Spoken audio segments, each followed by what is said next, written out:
Assalamualaikum warahmatullahi wabarakatuh.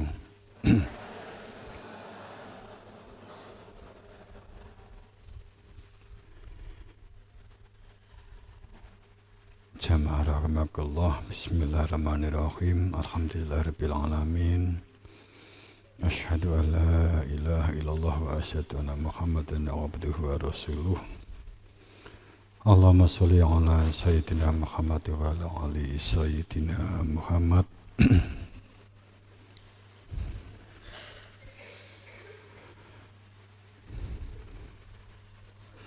Ya ayyuhalladzina amanu taqullaha haqqa tuqatih wa la tamutunna wa antum muslimun. Pertama, kita memunajatkan rasa syukur kepada Allah Subhanahu wa Ta'ala. Dan yang kedua, salawat salam pada junjungan kita Nabi besar Rasulullah Sallallahu Alaihi Wasallam, Nabi Muhammad. Semoga kita dalam syafaatnya, dalam ber-beran bekah pangestu guru wasito, dalam sebuah kesadaran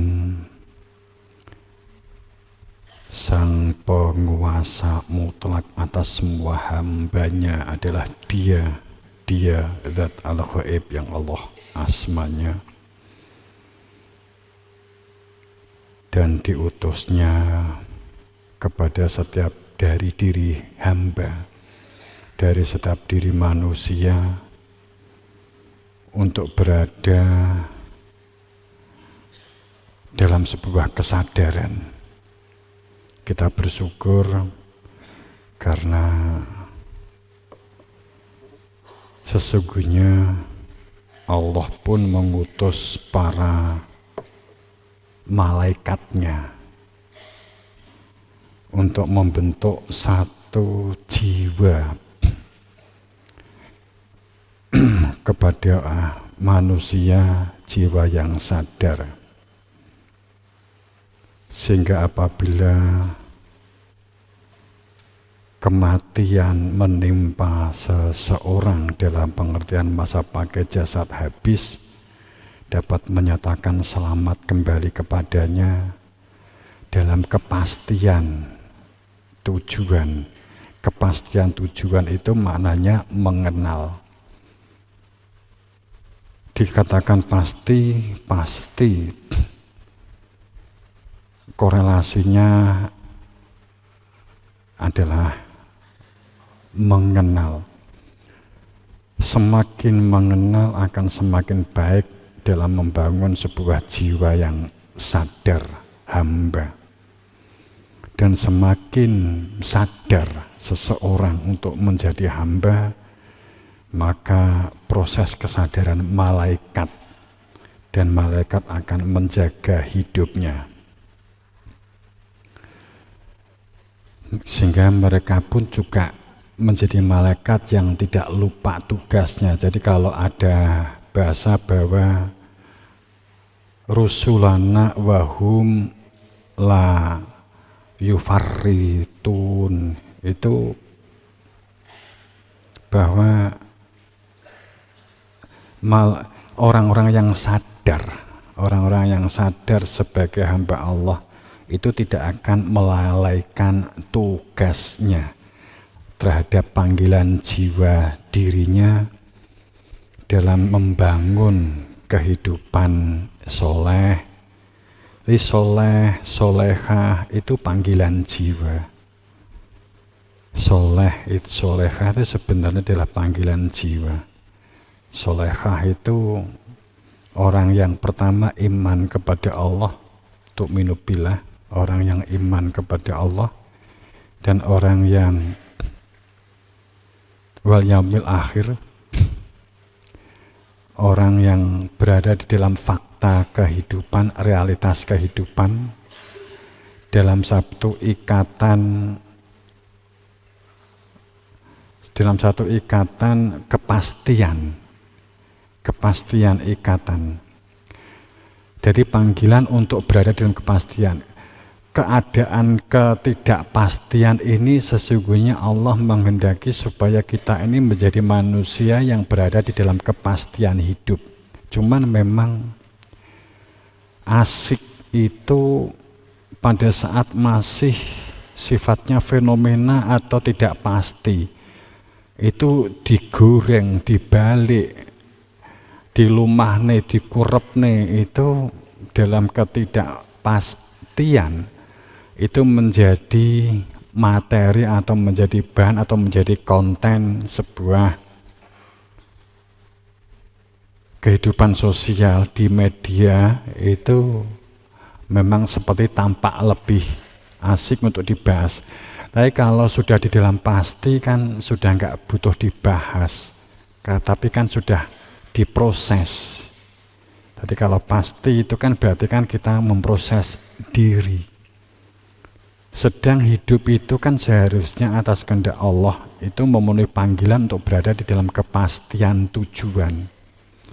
Untuk berada di dalam kepastian tujuan maka mengenal alamat tujuan itu. Alamat yang dituju itu adalah Tuhan, maka mengenal Tuhan. Kalau enggak mengenal Tuhan ya berarti kan hantu. Kita kan tidak ingin mengenal hantu yang menakutkan ya. Maka kepastian adalah bagian dari suatu perilaku kemalaikatan. Nah, kesadaran bahwa kita itu akan kembali kepada Allah, dikembalikan oleh Allah kepadanya sebagai penguasa yang sesungguhnya, penguasa yang sebenarnya, penguasa yang sebenar-benarnya penguasa itu adalah Tuhan. Buktinya apa? Nafakhtu fihi min ruhi. Kita tuh punya daya dan kekuatan sehingga kita bisa berpikir, kita bisa melihat, kita bisa mendengar. Itu hanya karena ada tiupan ruh. Adanya daya kuat miliknya Allah yang diletakkan dalam kehidupan kita, yang kemudian kita sebut adalah energi. Adanya energi ini sebagai sebuah potensi untuk supaya menjadi manusia yang bermanfaat dan berfaedah bagi kehidupan. Tapi sering potensi ini digunakan untuk merusak lingkungan. Kapan itu? Pada saat tidak memiliki kepastian arah dan tujuan. Bergerak tanpa arah dan tujuan.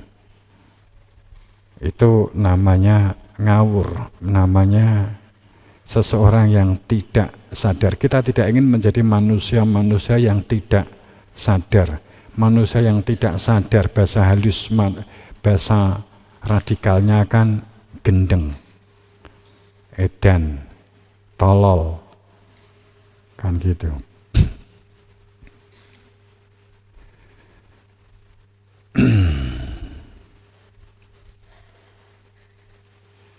Inilah yang kemudian disebut segala hukum yang kita lakukan harus berpijak pada hukumnya Allah. Itu ada karena berada di dalam kesadaran hamba.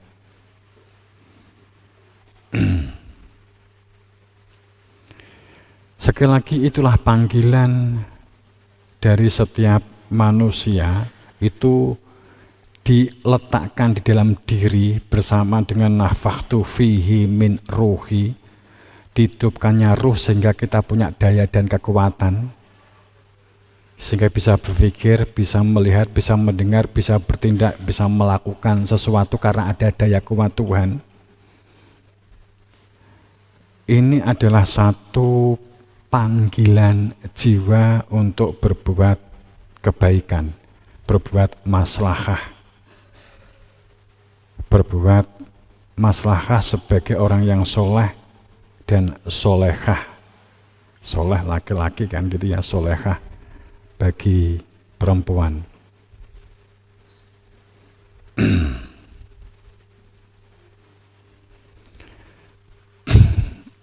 Termasuk lemah lembut, beradab, berakhlak, itu sebenarnya adalah keinginan jiwa kita untuk menjadi hamba yang lemah lembut, berakhlak, beradab.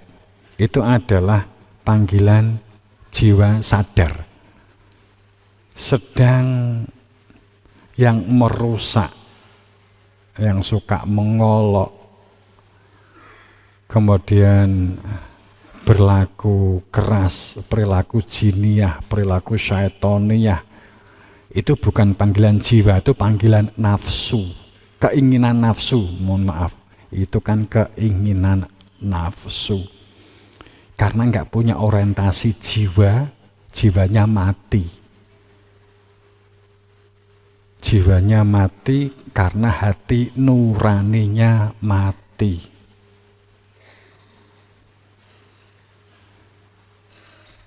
Sekali lagi ini adalah satu kepemilikan bagi hamba yang sadar sebagai hamba Allah terhadap adanya panggilan jiwa untuk memenuhi keselamatan. Jika sewaktu masa pakai jasad habis, dapat menyatakan kembali kepada Tuhannya. Ini hal yang mendasar, sehingga semua aktivitas yang kita lakukan pijakannya adalah demi keselamatan, sehingga pola sistemnya adalah pola dan sistem yang menyelamatkan. Ini manakala ini diingkari itu karena melepas panggilan jiwa. Diingkari itu karena jiwanya tidak berada di dalam kesadaran. Jiwanya berada di dalam, dibungkus oleh raga, oleh jasad yang digunakan untuk memenuhi keinginan material dan keinginan nafsu, memenuhi ego. Pada saat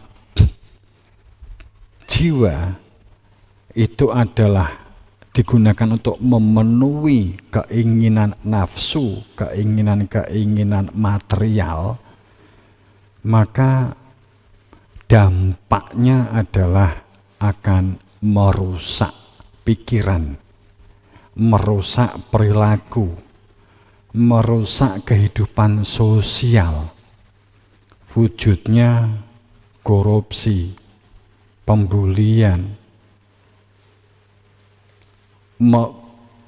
menguasai orang lain, itu adalah bagian yang menunjukkan kehebatan seseorang. Itu pada saat kita berbicara perihal jiwa yang dibungkus oleh raga, sehingga manusia umur itu hanya angka-angka saja, tua itu hanya rogoni, akan tetapi jiwanya itu adalah kerdil atau jiwanya itu tidak dewasa. Jiwanya tidak dewasa.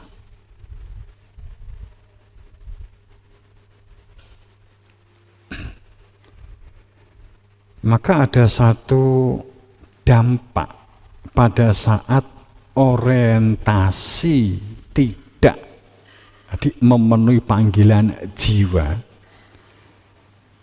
Orientasi hidupnya itu adalah duniawi, orientasi adalah material, maka fenomena kebencanaan ini akan terus bergelayut, akan terus meliputi kehidupan manusia.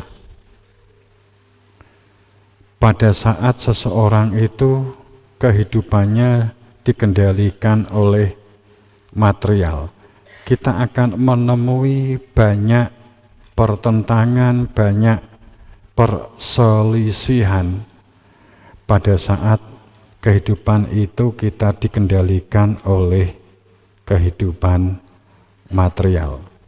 Maka ada satu ayat yang sangat luar biasa, bahwa kulhal, katakanlah Dia yang telah mengirimkan azab bagi seseorang. Allah ayab'atha alaikumu azab.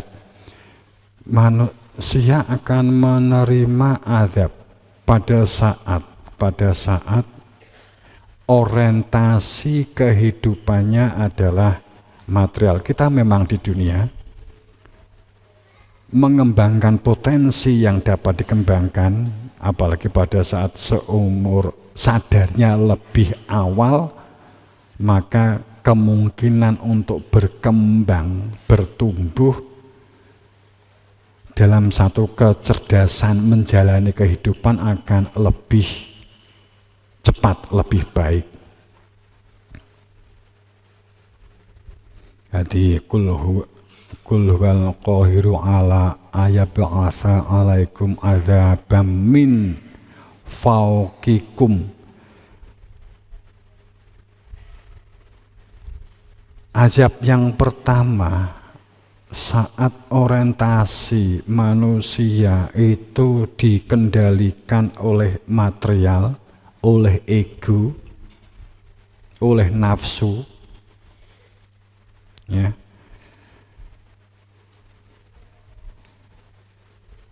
Semua pijakannya itu didasarkan atas material, atas nafsu, atas ego, atas kesenangan-kesenangan. Yang dikira kesenangan dan nafsu itu membahagiakan. Sering kita diskusikan bahwa kebahagiaan, ketentraman itu masalah batin, bukan masalah jasad. Itu wilayahnya adalah batin, tentram itu batin. Kalau belum bisa merasakan itu, kita memposisi pada percaya. Tentram itu adalah masalah batin, hidupnya hati. Maka dikatakan akan didatangkan kepada seseorang atau sekelompok orang itu adanya azab yang datang dari atas mereka. Fauqikum, didatangkan dari atas mereka. Kemudian yang kedua, aumin tahti arjulikum, didatangkan dari bawah, dari bumi, dari kaki, dari bawah kaki. Kemudian yang ketiga, auyal bisukum, auyal bisakum, syi'an, yakni mereka itu dicampur di antara mereka, berkelahi di antara mereka, rebutan pangan, rebutan ambeng, mencampur mereka, berbangga-bangga dengan golongan di antara mereka yang saling bertentangan, saling cekcok.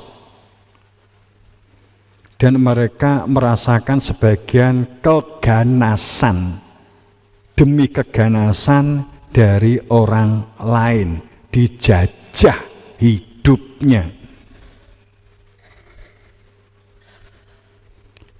Inilah ayat-ayat Tuhan, bagaimana Allah telah memberikan dan menjelaskan berulang-ulang sebagai tanda keberadaan Tuhan.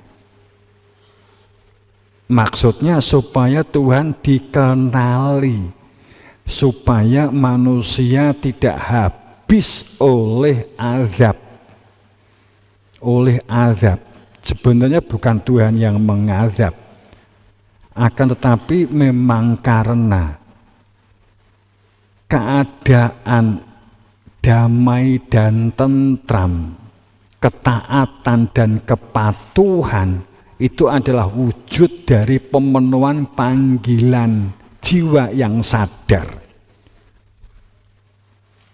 Jiwa yang sadar itu adalah saat mengenal jiwanya, mengenal dirinya, mengenal eksistensi diri kita sendiri, mengenal siapa kamu, siapa saya, mengenal dengan sebenarnya mengenal terhadap diri yang berada di dalam anfus, di dalam jiwa kita. Cuman untuk mengenal diri berada di dalam jiwa, itu padanannya adalah mengenal Tuhannya. Sehingga manusia mengenal kepastian alamat tujuan hidup. Bagaimana hidup kita jalani ini. Saat ini tidak dikenali, jiwa tidak dikenali, maka dikatakan, maka dikirimkan kepada mereka ini azab. Tapi bukan Tuhan mengazab, sekali lagi, karena kita memang memanggil potensi azab itu karena orientasinya adalah jasad, orientasinya material. Maka sekali lagi, yang pertama akan adanya azab dari atas mereka, puting beliung, hujan, petir, fauqikum, ya, hujan lebat, angin, itu akibat adanya azab yang didatangkan. Dalam hal ini juga karena penyelarasan dan keseimbangan alam itu menuntut terwujudnya keseimbangan dan penyelarasan alam. Aumin tahti arjilikum, munculnya banjir, munculnya air dari dalam tanah seperti Lapindo umpamanya begitu. Itu adalah adanya azab yang datang dari dalam bumi. Kemudian terjadinya pertentangan dan percecokan di antara sesamanya, itu gontok-gontokan warisan, orientasinya kan jasad, gontok-gontokan warisan, gontokan panganan, rebutan jabatan.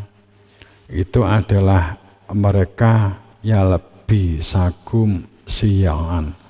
Mereka ini saling berebutan, saling pertentangan di antara mereka. Kemudian yang keempat, mereka ini terjajah dan dijajah oleh bangsa lain, dijajah oleh bangsa lain. Ini yang di Al-An'am 65 kan tersebut seperti itu.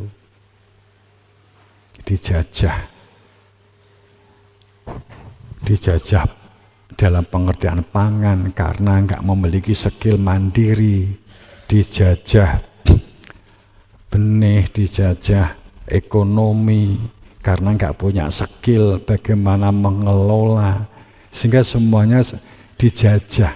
Bagi yang tidak mengembangkan potensinya hanya karena menuruti kesenangan dan orientasi material, maka kita mengembangkan potensi diri kita adalah keniscayaan supaya menjadi manusia yang mandiri, berdaulat, menjadi manusia yang mandiri, berdaulat, dan berbudidaya. Ini ayat Tuhan seperti itu. Jadi kalau dilihat latar belakangnya, kalau ada penjajahan, ada pertikaian,